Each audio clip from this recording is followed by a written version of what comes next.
ഇത്രയും ദിവസങ്ങൾക്കിപ്പുറം 71 ദിവസങ്ങൾക്കിപ്പുറം ആ തിരച്ചിലൊരു ഫലം കാണുമ്പോൾ മാധ്യമപ്രവർത്തകൻ എന്ന നിലയ്ക്ക്, റിപ്പോർട്ടർ എന്ന നിലയ്ക്ക് നിങ്ങൾക്കിപ്പോൾ തോന്നുന്നൊരു മാനസികാവസ്ഥ, നിങ്ങളുടെ മാനസികാവസ്ഥ എന്താണ് അഭിലാഷ്?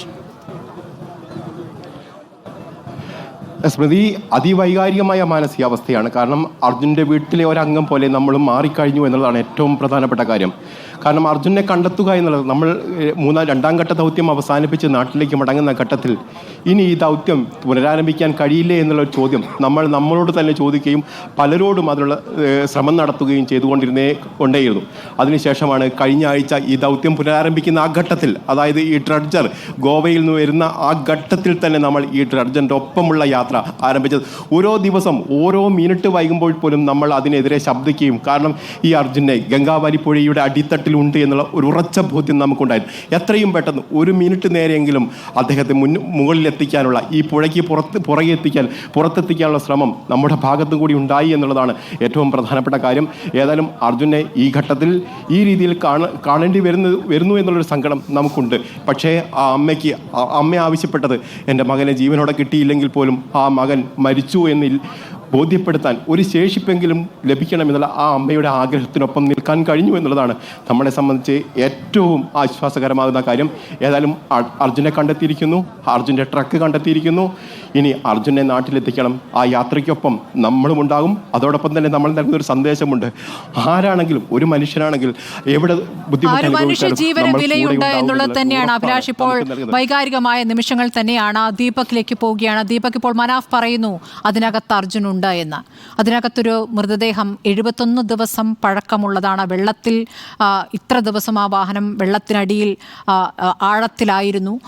അത്തരത്തിൽ എന്തെങ്കിലും സൂചനകൾ അവിടെ നിന്ന് നോക്കുമ്പോൾ കാണാനാകുന്നുണ്ടോ ദീപക്?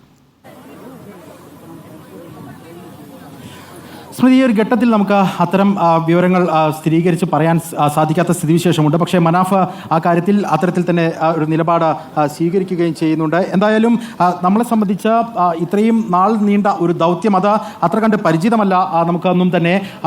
എപ്പോഴാണ് ഈ ഒരു ദൗത്യം അവസാനിപ്പിക്കുന്നത് എന്ന് നമ്മുടെ അടുത്ത് തന്നെ പലവട്ടം വന്ന് ചോദിക്കുന്ന ആളുകളെ നമ്മൾ കണ്ടിട്ടുണ്ട്. ഇവിടെ ശിരൂരിൽ ഗംഗാവലി നദിയുടെ തൊട്ടോരത്ത് ഇങ്ങനെ കാത്തിരിപ്പ് തുടരുമ്പോൾ ഓരോ ഘട്ടത്തിലും ഓരോ സൂചനകളിലേക്ക് ഇങ്ങനെ വിരൽ ചൂണ്ടപ്പെടുമ്പോൾ ഒക്കെ വളരെ പ്രതീക്ഷയോടുകൂടി നിർണായക ഘട്ടം എന്ന പദം പലതവണ നമ്മൾ ഉപയോഗിച്ചിട്ടുണ്ട്. അത് ഒരു തരത്തിലും ഒരു പ്രത്യേക താല്പര്യത്തോടു കൂടി ഉപയോഗിച്ചതല്ല. അതിനപ്പുറത്ത് അങ്ങനെ ഒരു നിർണായക ഘട്ടത്തിൽ എത്തുമെന്നും ഒരു ശുഭസൂചകമായ വിവരത്തിലേക്ക് കടക്കാൻ കഴിയുമെന്നും ഒക്കെയുള്ള പ്രതീക്ഷ തന്നെയായിരുന്നു നമ്മളെ മുന്നോട്ട് നയിച്ചിട്ടുണ്ടായിരുന്നത്.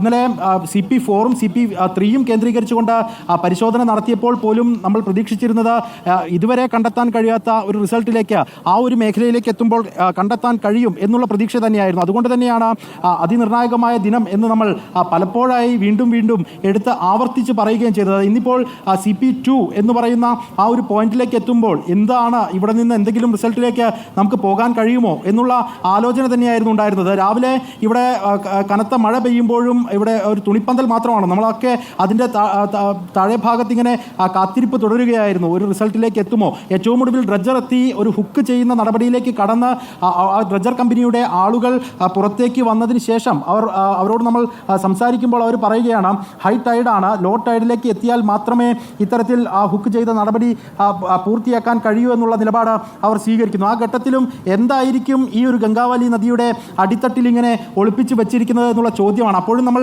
മനസ്സിൽ കരുതുന്നത് ഒരുപക്ഷെ ആ ട്രക്കിൻ്റെ ഭാഗങ്ങൾ ഏതെങ്കിലും ആകുമോ എന്നുള്ളതായിരുന്നു. കാരണം കഴിഞ്ഞ ദിവസങ്ങളിലൊക്കെ അത്തരത്തിലുള്ള സൂചനകൾ മാത്രമായിരുന്നു നമുക്ക് കിട്ടിക്കൊണ്ടിരുന്നത്. ട്രക്കുമായി ബന്ധപ്പെട്ടുകൊണ്ട് ആ ടാറ്റ ട്രക്കിൻ്റെ ഫ്രണ്ട് വീലുകൾ, ബാക്കിലെ ഹൗസിംഗ് ഉൾപ്പെടെയുള്ള ഭാഗങ്ങളൊക്കെ നമുക്ക് കണ്ടെത്താൻ കഴിഞ്ഞു. അപ്പോഴും കൃത്യമായി അർജുൻ്റെ വാഹനത്തിൻ്റേതെന്ന് സ്ഥിരീകരിക്കുന്ന തരത്തിൽ ഒന്നും തന്നെ കണ്ടെത്താൻ കഴിയാതെ പോകുന്ന സ്ഥിതിവിശേഷമുണ്ടായി. അപ്പോഴൊക്കെ വേദന മനസ്സിനകത്ത് നമുക്കും തളം കെട്ടി നിൽക്കുന്ന സാഹചര്യമുണ്ട്. കഴിഞ്ഞ കുറേ നാളുകളായി ഇത്തരത്തിൽ ഒരു ദൗത്യം ഇങ്ങനെ പുരോഗമിച്ചു പോകുമ്പോൾ ഓരോ ദിവസവും കാർവാർ MLA ഉൾപ്പെടെ മാധ്യമങ്ങളെ കണ്ട് നാളെ ഒരു റിസൾട്ട് ഉണ്ടാകും എന്നുള്ള പ്രതീക്ഷ വെച്ച് പുലർത്തുമ്പോൾ ഇന്നലെ ഞാൻ പേഴ്സണലി കാർവാർ MLA യുമായി സംസാരിച്ചു. സംസാരിക്കുമ്പോൾ അദ്ദേഹം ഐ എം ടോട്ടലി ഡിസപ്പോയിന്റഡ് എന്നുള്ള പദമാണ് അക്ഷരാർത്ഥത്തിൽ ഉപയോഗിച്ചത്. അത് കേൾക്കുമ്പോൾ നമുക്കുണ്ടാകുന്ന മാനസിക വ്യത എന്ന് പറയുന്നത് പറഞ്ഞറിയിക്കാൻ കഴിയാത്ത തരത്തിലുള്ളതാണ്. എന്തായാലും ഇപ്പോൾ ഒരു റിസൾട്ടിലേക്ക് എത്തുന്നു. ആ കുടുംബത്തിനോട് അർജുൻ എന്ത് സംഭവിച്ചു എന്നുള്ള ചോദ്യത്തിന് ഒരു ഉത്തരം നൽകാൻ കഴിയുന്ന തരത്തിലേക്കെങ്കിലും കാര്യങ്ങൾ എത്താൻ സാധിച്ചു. തീർച്ചയായും കോടതിയുടെ ഇടപെടൽ വൈകിയെങ്കിലും കർണാടക സർക്കാരിന്റെ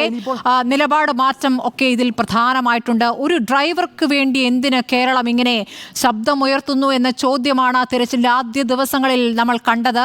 അതിനുശേഷം ഡ്രൈവർക്ക് വേണ്ടി കേരളം ഉണർന്നു നിൽക്കും, ഒരുമിച്ച് നിൽക്കും എന്നതിൻ്റെ സൂചനകൾ കൃത്യമായി ലഭിച്ചതോടെ ആ തിരച്ചിലേക്ക് കർണാടകയ്ക്കും നീങ്ങേണ്ടി വന്നു.